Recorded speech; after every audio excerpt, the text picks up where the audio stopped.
Sorry, it took me a minute to unmute myself. I want to start off by saying a huge thanks to all the presenters. Very important discussion, a lot of excellent recommendations and options for our committee to consider as we move forward. I'm going to start off with a question to Ms. Keesmatt. Ms. Keesmatt,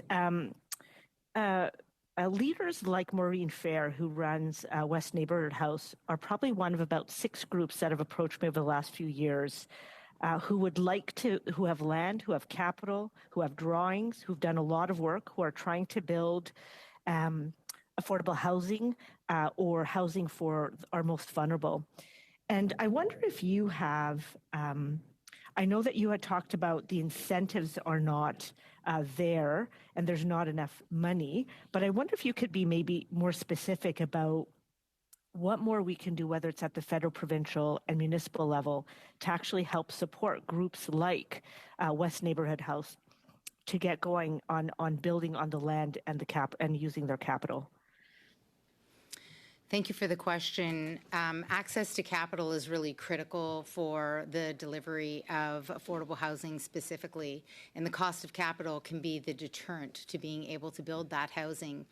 The RCFI program, which delivered a significant amount of rental housing specifically in the City of Toronto over the course of the past decade, has more recently been criticized because it also delivered luxury rental housing. There was kind of this assumption that any rental housing was affordable housing, which we all know in large metropolitan centers is not the case.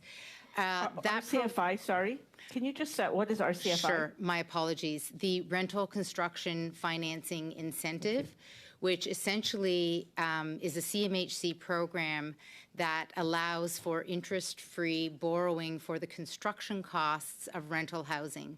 And this was a way of getting around the challenge of borrowing for the construction period, which in a condo is less of a challenge because the monies from the pre-sale are used to finance the construction.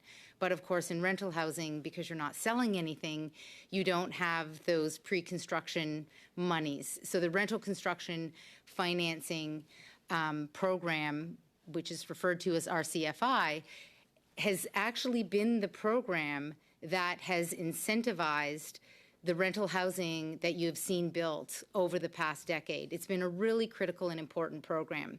However, it now needs to be recalibrated to do 2 things. It needs to be recalibrated to respond to higher interest rates because today it's not viable. Today the program doesn't work. It was designed in a low interest rate environment, so it needs to be restructured. That's the first change. The second change is it can be redesigned, and it should be redesigned to specifically incentivize affordable housing and to link into municipal programs like the municipal program in the City of Toronto, where there's a series of incentives for building at 100% of AMR. Depending on how that program is calibrated at CMHC, so essentially just lowering the cost of borrowing for the construction period, that in turn can make projects like Maureen Fair's project viable to build today.